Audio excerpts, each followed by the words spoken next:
Bueno, aquí estamos, Sandra, y vamos a saludar a la doctora Ángela María Robledo, quien amablemente ha atendido nuestra invitación esta mañana en Aquí estamos para hablar sobre la decisión de la Corte Constitucional que anuló su elección como representante a la Cámara, una nueva batalla que enfrenta en su caminar, en su quehacer político, la representante. Vamos a ver si ya está con nosotros.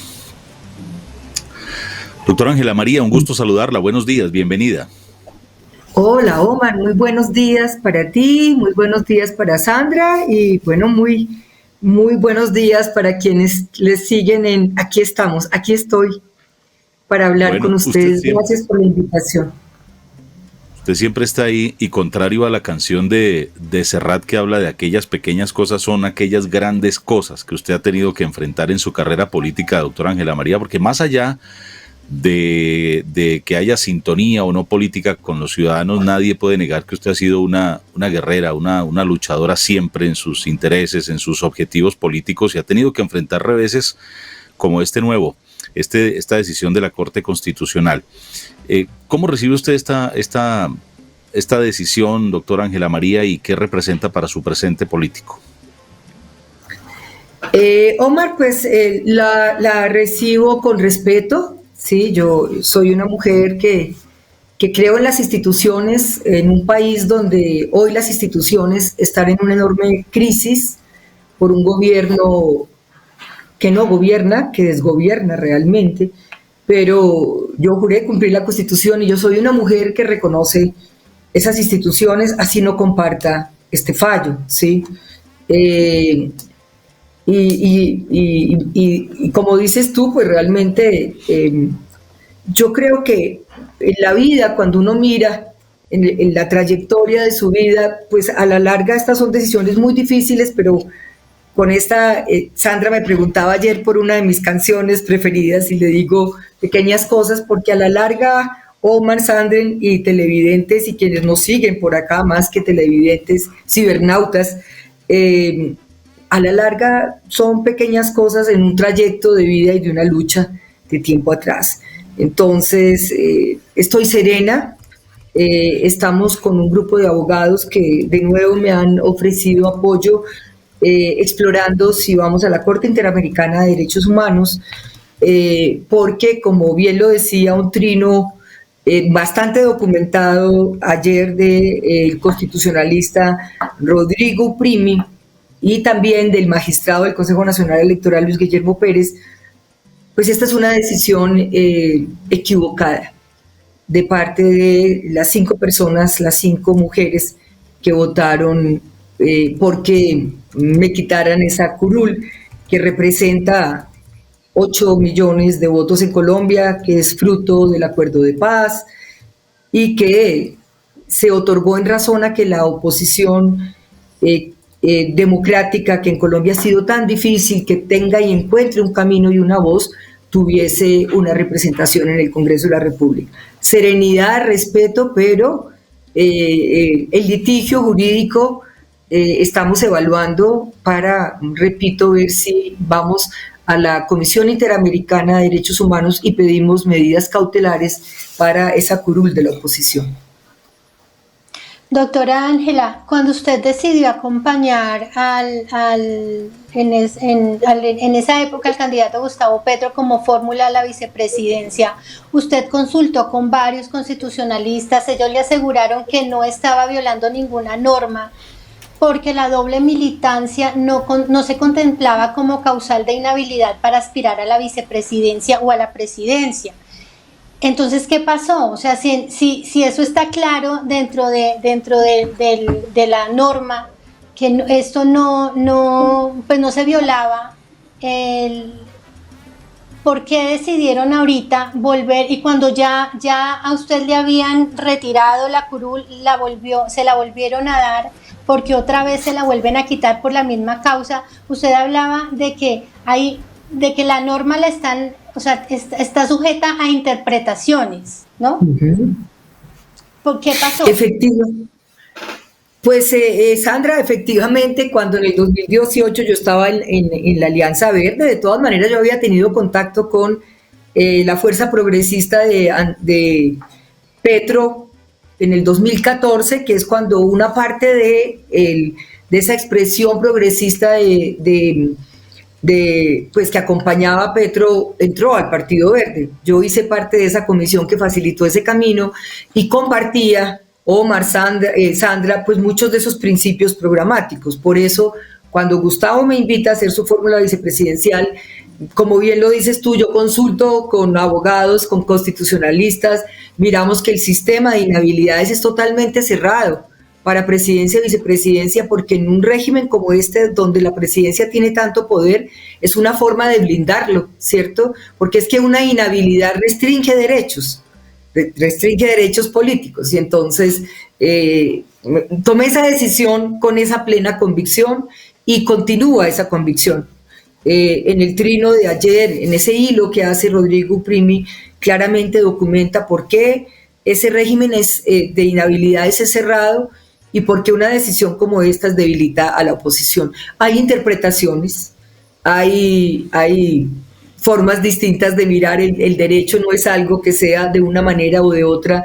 En el derecho hay formas de decir, de interpretar, y este grupo de personas, las magistradas, se fueron por la interpretación, digamos, equivocada, creo yo, porque extiende la doble militancia a presidencia y vicepresidencia, y más allá de mi caso, y que yo no vuelva al Congreso, y que haga este camino que estamos evaluando, esto le puede pegar muy duro a las coaliciones, porque la pregunta que a uno le queda es si en las consultas interpartidistas que van de distintos partidos y en la segunda vuelta pues se juntan de un partido y de otro, si a ellos también se les va a aplicar la condición de doble militancia, ¿sí? Eso significaría que en el 2022 a presidencia y vicepresidencia solo podrían ir, es la pregunta que uno tiene porque el fallo no lo conocemos, solo podrían ir personas de un mismo partido. Eso es complicado porque la pretensión es ampliar la democracia, las opciones políticas y no cerrarlas.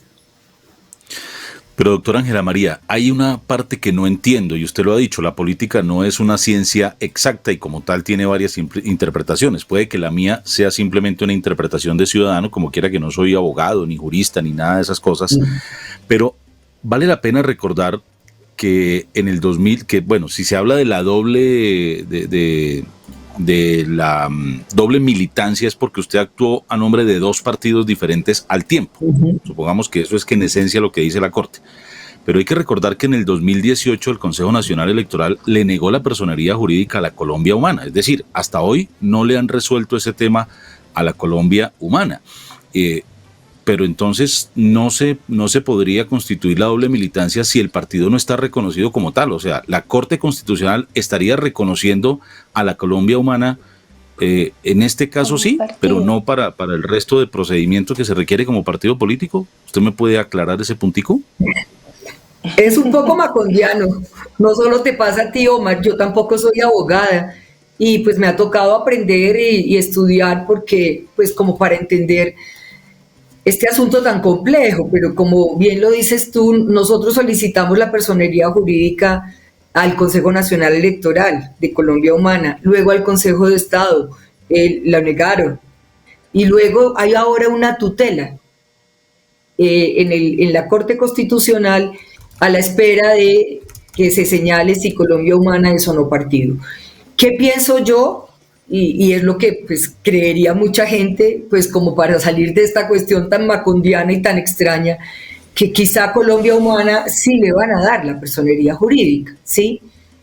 Ahora, no solo lo pensamos nosotros, en el comunicado que sale el jueves en la tarde, que es el que recoge el debate de ese debate tan álgido que hubo de 4 o 5, los párrafos finales de los 4 magistrados que hacen salvamento de voto, es decir, no estamos de acuerdo con la decisión que toma la magistrada Cristina Pardo y quienes lo acompañan. Claramente dicen la doble militancia no aplica para los grupos significativos de ciudadanos y no aplica para Colombia Humana porque Colombia Humana no es partido político.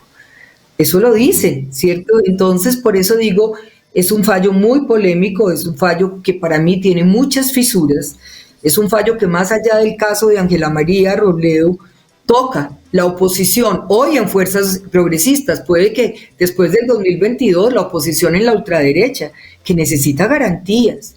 Y por eso, pues quizá hay que seguir buscando la aclaración de ese tema, y quizá como reflexión y como recomendación, esa curul que se otorga en el estatuto de la oposición, en el marco del acuerdo de paz, quizá haya que desarrollarlo más para que quede más blindado, para que quede más claro qué significa esa segunda votación. Todo es muy nuevo, entonces por eso hay que ir despacio, hay que moverse en una interpretación que sea garante de derechos, y no que los recorte, y no que recorte derechos políticos que son uno de los elementos de una democracia en el mundo, que son los derechos políticos ampliados, en diversidad, en perspectiva también en este caso de oposición. Doctora Ángela, usted ahorita, pues además de la acción que van a interponer ante la comisión, ¿qué va a pasar con usted, con su futuro político? O sea, ¿qué va a hacer ahorita, pues además de esta acción? ¿Qué piensan hacer? ¿Qué decisión ha tomado? No, pues ustedes, yo he dicho que hay que hacer duelos. Esto duele. Un duelo es reconocer una pérdida, en un país donde a veces ni podemos hacer duelos, porque son tantas las tristezas que hay en este país. Qué tal lo que está pasando en este país, pero pues lo primero es asimilarlo en términos personales y políticos, porque duele, porque desde el 2018 la vida política se ha vuelto más difícil para mí, digamos, desde que me fui a acompañar a Gustavo Petro.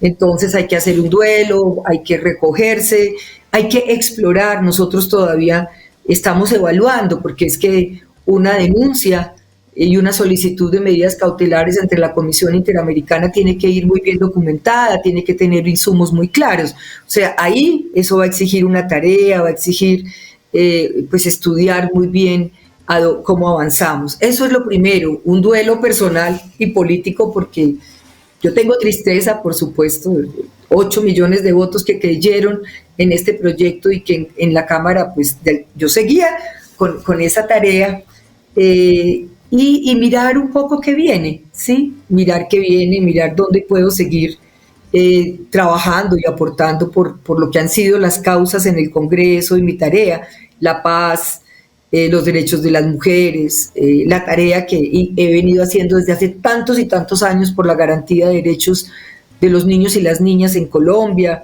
la tarea de acompañar a las víctimas. Hoy las víctimas, por ejemplo, de este estallido social, que se cuentan por miles. O sea, mi camino no termina aquí, mi camino tampoco se agota en la curul y en el Congreso de la República, y vamos a mirar qué nos depara un poco la vida, ¿sí? Yo creo, estoy en esa pregunta y estoy en ese ejercicio, serena, porque toca tomarlo con serenidad también, pero reconocer que el 2018 este país tendría que renovar el Congreso de la República, y que llegue una fuerza progresista, porque 4 años más de uribismo este país no aguanta. Los índices de pobreza en Colombia, de cada 2 colombianos, 1 es pobre, sobre todo una mujer es pobre, un desempleo galopante, una concentración del ingreso que venía produciéndose antes de la pandemia, pero con la pandemia de manera paradójica se profundiza. Aquí les fue muy mal a la mayoría de los colombianos y las colombianas, pero a los ricos, más ricos, no les fue mal, por el contrario, se enriquecieron más. Una tarea de cuidar la naturaleza, que es la que nos contiene y nos protege. Y esa agenda pues tiene lugar o en la academia, o en el mundo de las organizaciones sociales, o incluso en el mundo de la política, acompañando ese esfuerzo progresista para el 2022. Doctora Ángela María, hay, bueno, dos cositas. La primera, y es que no se puede negar que infortunadamente en nuestro país se ha desdibujado mucho ese concepto de la separación de poderes y muchas decisiones de la justicia pues han estado permeadas por intereses políticos. Infortunadamente ha sido así. No estoy sugiriendo que este sea el caso, pero lo traigo a colación porque cómo la oposición puede y los ciudadanos podemos velar porque no se haga un aprovechamiento político de estas circunstancias. Están utilizando este paro que lleva 69 días con fines políticos. Están aprovechando el COVID y la vacunación con fines políticos. ¿Quién nos dice que estas decisiones de la justicia en un año preelectoral como es este que estamos viviendo no tienen también la idea de poner algunas taras o algunos bloqueos a ciertas personas que tienen aspiraciones y papel protagónico en la política? ¿Será posible que nos quitemos de la cabeza tal vez ese mal pensamiento mío de que es que todo lleva finalmente a que vamos a un año electoral y que eso va a incidir en las elecciones del 2022? Pues realmente, Omar, la democracia se mueve en relaciones políticas, ¿sí? Todos y todas tenemos un proyecto de sociedad que queremos adelantar, que queremos movilizar, y eso es político. Hannah Arendt dice de manera muy bella que la política es el arte de estar juntos y juntas las distintas, ¿sí? Ahí hay un proyecto político, y cuando nosotros en el Congreso de la República hicimos los debates sobre el manejo de la vacuna, sobre el COVID, sobre lo que había significado la Ley 100, una herencia macabra del uribismo, eso no era político, eso era una realidad contundente y real, ¿sí? Por algo hoy, a pesar de los esfuerzos de la vacuna, Colombia está entre los 4 países que tiene proporcionalmente el mayor número de muertos, el mayor número de contagios. Entonces, eso no es un asunto partidista, es político, porque ahí nos estamos jugando la vida. Entonces, el estallido social es político. Quienes están en las calles, yo he salido, yo estuve en Villavicencio, pude estar en Cali escuchando a los jóvenes. Salgo a la calle desde hace mucho tiempo en las localidades de Bogotá y ahí hay unos jóvenes indignados pidiendo un proyecto de país distinto, ¿sí? Entonces, es político y haber salido de la guerra nos ha politizado la vida, nos ha hecho despertarnos. ¿Qué es lo que buscamos? Que esas salidas sean democráticas y que no sean cooptadas en términos partidistas, ¿sí? Tanto en Chile como en Colombia, la movilización social no tiene dueños. Eso no es responsabilidad de Gustavo Petro, como han dicho. No, eso en la calle se desbordó, ni de los sindicatos. Entonces, ahí hay un proyecto de sociedad muy distinto al que tenemos ahora. En mi caso, este fallo, a unos cuantos meses de elecciones, y pues que yo había estado ahí un poco en la baraja de precandidaturas, yo no quisiera pensar, Omar, Sandra y quienes nos siguen, que aquí es un fallo político. La Corte Constitucional debe ser neutral. La Corte Constitucional no puede contaminarse políticamente porque si la sal se contamina, como dicen, ¿qué nos queda? ¿Sí? Entonces yo espero que esto no sea un fallo político, que haya sido un fallo en derecho con interpretaciones distintas, equivocadas, lo creo yo, porque en una reciente encuesta que les preguntan sobre todo a los jóvenes qué piensan de las cortes, qué piensan del gobierno, qué piensan de la Contraloría, de la Personería, de la Fiscalía, pues es que la aprobación es del 10 y el 15%, eso es un riesgo muy grande. Entonces aquí hay que apostarle a unas institucionalidades democráticas de cara a la ciudadanía y a unas cortes que sean garantes, a unas cortes en las que podamos volver a confiar como lo hacíamos hace unos años.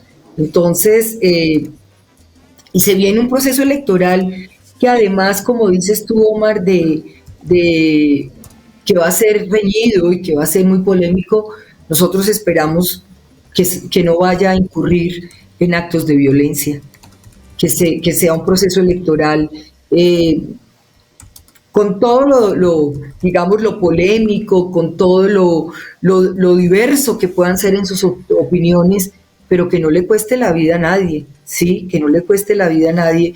Eso sí es una de de las tareas que ustedes, por ejemplo, en estos espacios pueden seguir promoviendo, ¿cierto? Una democracia diversa, una democracia con distintas opiniones, con distintos intereses. El proyecto del uribismo de sociedad y de país es radicalmente distinto al de estas fuerzas progresistas, pero tienen que abrir espacios democráticos para que ese debate se produzca sin que cueste ninguna vida, como ha ocurrido en Colombia de tiempo atrás. Doctora Ángela, ¿y cómo está en este momento su relación con la coalición de la esperanza? Usted hace algún tiempo anunció que se apartaba un poco de la Alianza Verde hasta tanto no se, como que se zanjaran algunas diferencias internas que había. ¿Cómo está en estos momentos esa relación y qué va a pasar pues con su participación para las próximas elecciones? Pues a mí me invitaron del Verde a ser parte de la coalición de la esperanza, ¿sí? Porque el partido anfitrión de esa coalición de la esperanza, que cuando se configuró ninguno tenía personería jurídica, ninguno de quienes estaban allí, Sergio, Jorge Robledo, Juan Fernando Cristo, bueno, Humberto de la Calle creo que sigue siendo liberal, y Juan Manuel Galán, pues el Verde fue el que me invitó, y empezamos a ir a esas reuniones y en mi caso con Carmenza Saldías a aportar al tema programático. Ya hay un documento que fue presentado recientemente, pero estos 5 señores consideraron que el Verde tenía que avanzar en cómo con sus candidatos que al mismo tiempo tiene el Partido Verde, cómo se va dando el proceso. Entonces ahí hay como una serie de procesos en curso, pero yo no estuve de acuerdo con que estos cinco señores hubieran tomado la decisión de decirle al Verde nos distanciamos. Yo creo que en tiempos tan difíciles como estos, lo que hubiéramos tenido que hacer es mantenernos en un esfuerzo de unidad en medio de esa diversidad.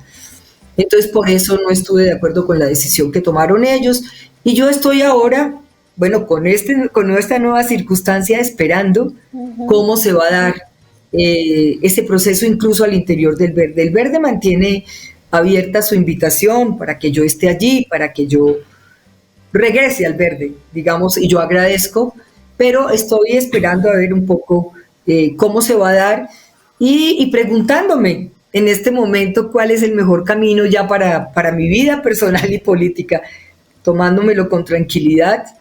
Yo sé que eso en política suena raro, ¿no? Porque los políticos, sobre todo los hombres, Omar, cuando pasa algo, se levantan y dicen, no, aquí no ha pasado nada, hay que seguir adelante. No, aquí toca una pausa, aquí toca con tranquilidad. Mi tarea política no termina aquí. Las feministas hacemos política, tú sabes, Sandra, en todas partes, en casa, desde muchas partes, cuando buscamos semillas democráticas, en la calle, cuando acompañamos toda esta movilización o hacemos pedagogía en la calle, desde el Congreso, desde el mundo de la academia se hace política. Entonces esto no termina aquí y hay que esperar pues un poco con serenidad a ver qué va pasando y dónde puedo ayudar. Yo me caracterizo y siempre me defino como una tejedora en la política. No, yo creo que tengo la capacidad de sumar, quizá por mi estilo, por mi trabajo, por mi mundo académico, que me lleva a tener posiciones claras, pero a no descalificar a nadie, a no poner vetos, a no... Sí, entonces, pues si bien los 5 señores de la Coalición de la Esperanza están haciendo su tarea, ellos 5, pues que también han sido amables y me invitan a todas sus reuniones y a todo, pues ellos también están haciendo un proceso de definición. No hay nada definido en este país, ni en la ultraderecha, que creo que tienen como 20 candidatos, ni de este lado que también hay otro tanto. Eso puede ser interesante, sí, pero se va a ir decantando para que a marzo del año entrante ya haya una mayor claridad de cuáles van a ser las consultas interpartidistas a las cuales se va a enfrentar este ciudadano y esta ciudadana, como dice Omar, quizá más interesado hoy en día en el mundo de la política. Los jóvenes están diciendo, vamos a participar, vamos a votar. Quizá logremos mover esa abstención que ha sido del 50, del 60%, y tengamos una consulta interpartidista estimulante, ¿sí?, de proyectos progresistas, porque es que este país sí no aguanta, vuelvo y repito, 4 años más de uribismo, de guerra, de hambre. Doctora Ángela María, mire, recordábamos estos días que se cumplieron 30 años de la Constitución Política del 91 y como sabemos arrancó con una iniciativa estudiantil y juvenil, la séptima papeleta que migró a la Asamblea Nacional Constituyente, producto de eso una nueva constitución con una presidencia colegiada. Han pasado 30 años, doctora Ángela María. De todo eso que se firmó, que se acordó, que se prometió, 30 años después, ¿qué falta por cumplir? ¿Qué hay de ese movimiento juvenil y estudiantil y universitario que logró cambiar de alguna manera el rumbo político de nuestro país? Y si usted le ve alguna similitud con lo que está pasando hoy en día. Sí, fíjate la sincronicidad, diría Carl Jung, de que hace 30 años sea esta séptima papeleta que movieron los jóvenes en las calles y en las universidades y que logran, con un enorme debate, de si era o no legal convocar la constituyente, recuerden ustedes, un enorme debate, y en el marco de una enorme turbulencia, como la que se dio en los 80, finales de los 80, y que da origen a esa constitución, y a los constituyentes del 91 se firma ese nuevo pacto político, social, cultural y económico, y se abre como esa posibilidad y esa esperanza. Y nos ha traído cosas importantes, la tutela, estos derechos, fíjate, los derechos de las mujeres, de los viejos, de los niños, de los jóvenes, todo esto a lo que convocó la constituyente, que fue esa gran pluralidad política en Colombia, y la promesa de la paz, ese artículo 22 que es de los más bellos de la Constitución, que es el derecho y el deber de vivir en paz. Todo eso está allí, los derechos de los pueblos indígenas, de los pueblos afro. Fue, como lo decía quizá el exmagistrado Cepeda, muy garante en lo social y muy neoliberal en lo económico.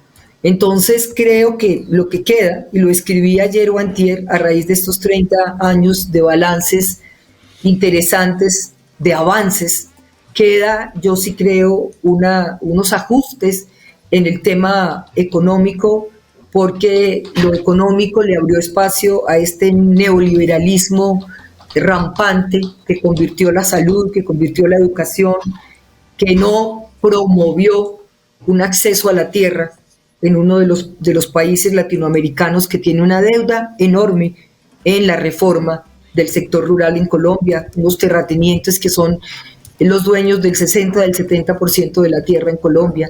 Entonces, hay un balance. Yo estoy del lado de quienes creen que es posible con esta Constitución hacer realidad el vivir en dignidad, como lo dice el primer artículo de la Constitución. No sé si sea tiempo para pensar en una nueva Constitución. Creo que mientras aceche la ultraderecha de manera tan fuerte en Colombia sería un riesgo convocar a una nueva constituyente. A diferencia de lo que ocurrió en Chile, ¿cierto?, donde prácticamente se dice que el 80% de los 155 constituyentes cuya presidenta es una mujer indígena, mapuche, una doctora. Eso va a ser un ejercicio muy interesante. Creo que en Colombia lo que quizá podríamos hacer con un gobierno garante, simplemente, Sandra, Omar y quienes nos siguen, es cumplir la Constitución y quizá introducirle algunos ajustes al tema económico para que sea verdaderamente garante de la vida, y para que la salud, la educación, la tierra y la cultura dejen de ser mercancías y sean derechos fundamentales. Pues doctor Ángela María Robledo, queríamos saludarla en esta semana. Usted, como siempre, respetuosa de las decisiones, no comparte el fallo, pero lo respeta, lo acata, no lo discute. La noticia que nos da es que sigue en la vida política, sigue con la lucha, independientemente, como le digo, de las posturas con seguidores, con detractores. Usted ha sido protagonista de la política en Colombia y esperamos que la justicia actúe lejana de la política y que esos recursos que van a los que van a apelar en el concierto internacional, pues digan quién acá tiene la razón y qué va a pasar con su presente y con su futuro político y como ciudadana y como mujer que ha venido haciendo aportes valiosos a nuestra realidad. Doctora Ángela María, muchas gracias y por acá siempre bienvenida. Muchas gracias, Omar, muchas gracias, querida Sandra, a quien la conocí en el Congreso de la República. Es un gusto estar con ustedes. Y bueno, aquí seguimos listos y listas para continuar el camino, desde donde sea.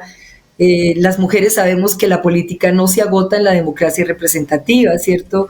Es un hecho cotidiano de construcción de país, de construcción de sociedad, y gracias por el espacio. Siempre contarán conmigo, cuando lo consideren, estaré abierta a seguir conversando. Gracias por la invitación.